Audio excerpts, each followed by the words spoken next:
لله. الحمد لله رب العالمين حمدا يوافي نعمه ويكافئ مزيده، حمدا يملأ السماوات يملأ الأرض، حمدا يقربنا إليه سبحانه وتعالى في كل وقت وحين.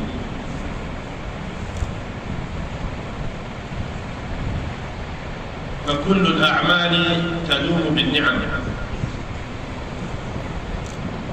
لذلك قال الحبيب صلى الله عليه وسلم علمنا أن نقول الحمد لله الذي بنعمته تتم الصالحات. حتى الصالحات بالنعم تدوم، لولا النعم ما دامت الصالحات، فله الحمد على نعمه وآلائه. ونصلي ونسلم على معلم البشرية،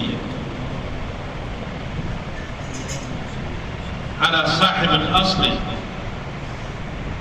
والذي لأجله رب السماء خلق المخلوقات وأخرج من العدم إلى الوجود كل المخلوقات، وعلى آله وصحبه ومن تبعهم ومن سار على منهجهم إلى يوم الدين.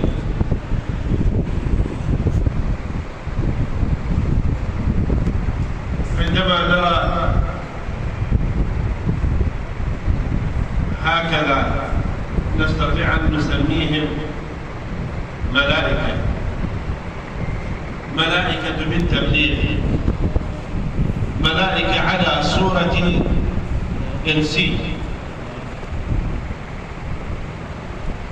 بملابس بيض، بطافيات البيض، والأهم من ذلك بقلوب بيضاء.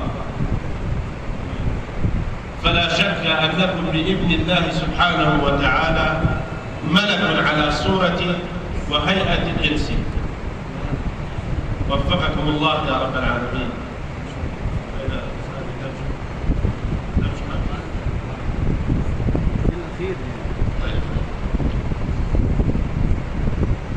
إخوتي أحبتي، أول ما بدأ به الخليقة رب العزة سبحانه وتعالى بعد التكوين بدأها بالعلم، وعلم آدم الأسماء كلها، بدأ بالعلم.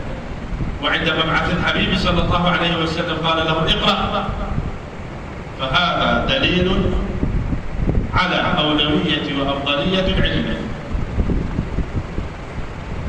وهناك من يفهم أن العلم، عندما نقول العلم أنك تتجه إلى الكتب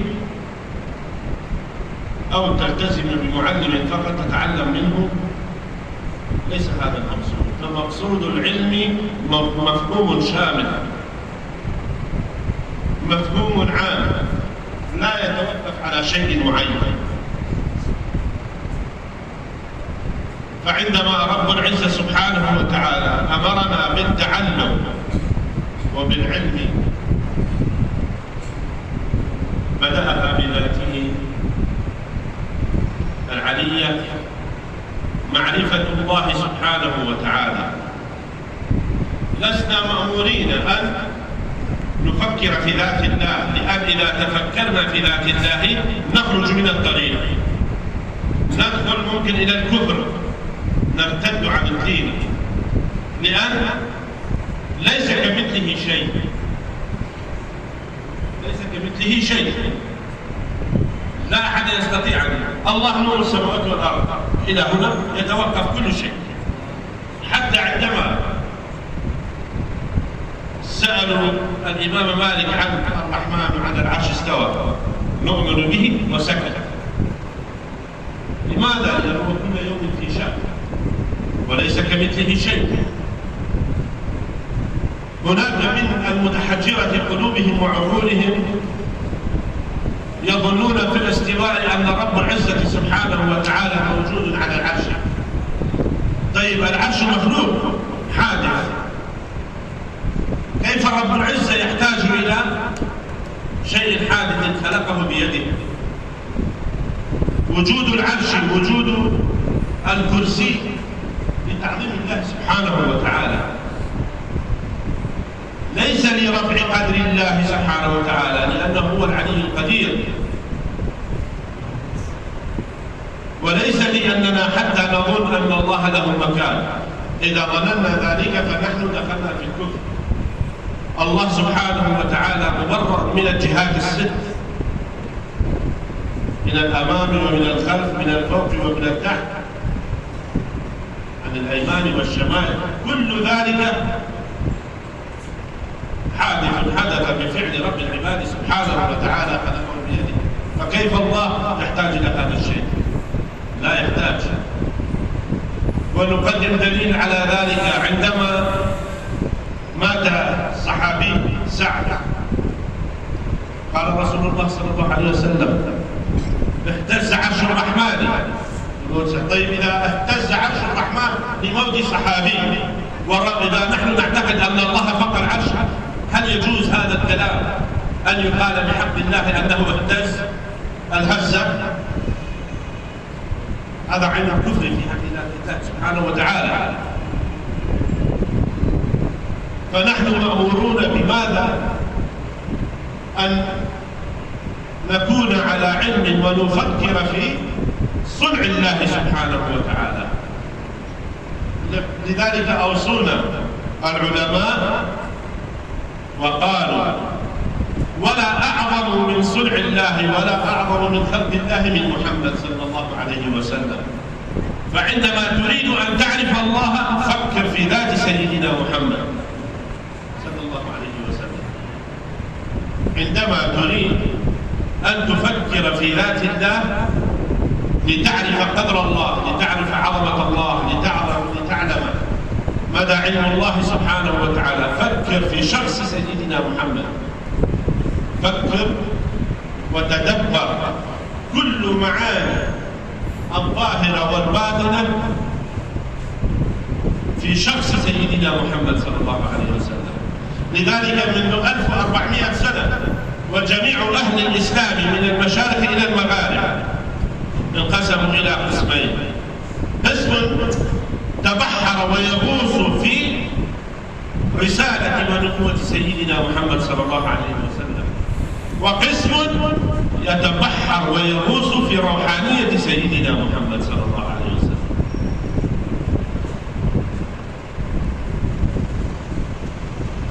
بالاثنين تكتمل إيمان الشخص ويكتمل علم الشخص بالذات العلية سبحانه وتعالى. وأنتم أهل العلم، أنا لم آتي حتى أعلمكم العلم، أنتم أهل العلم،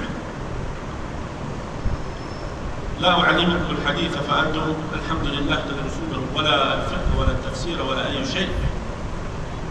حتى ممكن أنتم المسلمين مقسمين إلى قسمين: عرب وعجم. العرب الذين سكنوا الجزيرة العربية والبلاد العربية، والعجم الذين سكنوا ما وراء النهر يشمل الشرق آسيا كلها. يكفيكم فخرا أن العجم علموا العرب العربية، فلم نأتي لنعلمكم الكلام، ولكن نحن أتينا لنقول شيء واحد ونوصل رسالة واحدة. إلى جانب تعلمك العلم كل العلوم العقلية والنقلية، لا تنسى أن تتعلم علم القلب.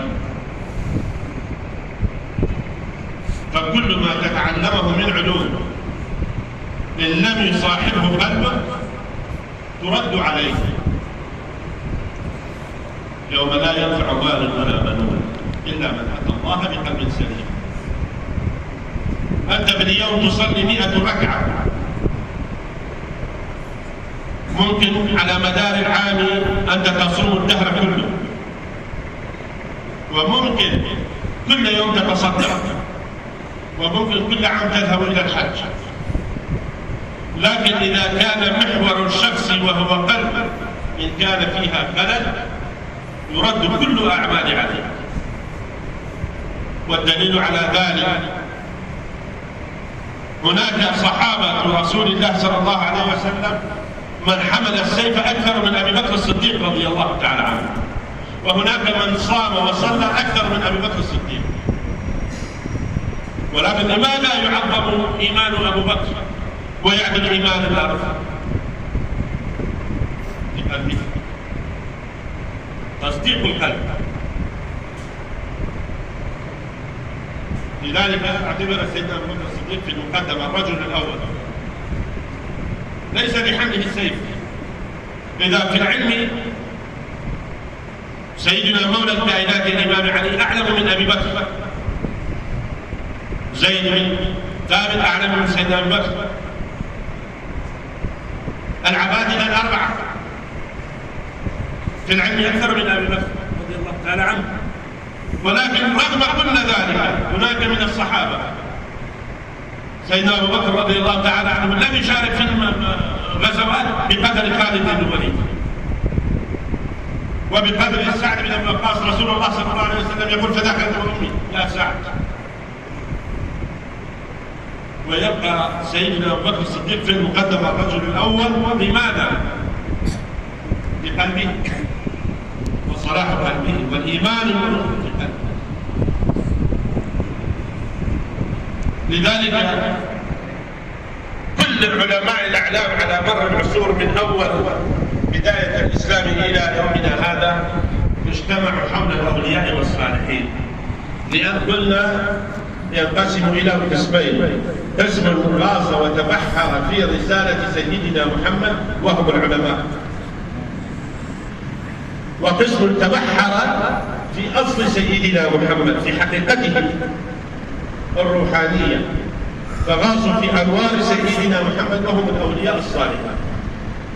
لذلك تجد أن من سلك هذا المنهج حوى العلوم الدنيوية والأخروية، حوى الجانب العلمي العقلي، وجمع ما بين الروحانيات ما بين النورانية، فتحقق كما قال سيدنا مالك بن أنس رضي الله تعالى عنه: من تفقه ولم يتصوف فقد تفسق، ومن تصوف ولم يتفقه فقد تزندق. لماذا؟ طبعا وضع الصوفي إذا لم يتفقه أخطر. لماذا خطر؟ قال عنه زنديق، والزندق أخطر من الفسق. لماذا؟ لأن ممكن أنت إذا لم تكن واثقا من خطواتك يزل قدمك، وإذا جمعت بينهما جمعت ما بين رسالة سيدنا محمد صلى الله عليه وسلم وبين النورانية سيدنا محمد حقيقته الروحانية فقد تحقق. وهذا هو الركن الثالث من الدين، مقام الإحسان. فرسول الله صلى الله عليه وسلم وضح لنا أن الدين على أعمدة ثلاث: الإيمان والإسلام والإحسان. فيكون إيمان الشخص موجود، لكن هل ينفع الإيمان لوحدها بدون عمل الجوارح من صلاة وصوم وعبادة من أركان الإسلام؟ لا تصح. وهل نحن نصلي ونصوم بدون اعتقاد منا في وحدانية الله ورسالة سيدنا محمد؟ أيضا لا تصح. وكذلك بالنسبة للمقام الثالث مقام الإحسان، لا يكتمل إيمانك ولا يكتمل إسلامك إلا باكتمال مقام الإحسان. فالحمد لله الله سبحانه وتعالى رزقكم بخيرة العلماء، واختار لكم من المنهج منهج التصوف، منهج الروح، منهج النقاء، وهذا فضل من الله سبحانه وتعالى. فلا تنسوا بمذاكرتك ودروسك اليومية في مختلف العلوم أن تهتم بالجانب الروحي حتى تتحقق عبوديتك لله سبحانه وتعالى. بدون واحدة منهم لا يهتم بالعبودية التي قصدها رسول الله صلى الله عليه وسلم. فنسأل الله سبحانه وتعالى أن ينور قلوبكم بنور الإيمان ويثبتكم على الصلاح، على التقوى، على البر. نسأله سبحانه وتعالى أن ينقي ويطهر قلوبكم يا رب العالمين، يجعل ظاهركم وباطنكم منور بنور الإيمان ونور القرآن ونور وأحاديث سيد الخلق سيدنا محمد صلى الله عليه وسلم، وأن ينفعكم بأنوار وبركات الأولياء والصالحين. فتعظيم الشخص لا يأتي لمجرد العلم وحدها، لأن العلم يكون ناشفا إذا لم يتحقق العبد بعبوديته مع الله سبحانه وتعالى. فأنتم لا تتعلمون لمجرد العلم، وإنما تتعلمون للنفع. اللهم إني أعوذ بك من علم لا ينفع. هناك كثير كانوا علماء ولكن ضلوا الطريق. فنسأل الله سبحانه وتعالى أن يبارك فيكم. نسأل الله سبحانه وتعالى أن ينفع بكم العباد والبلاد.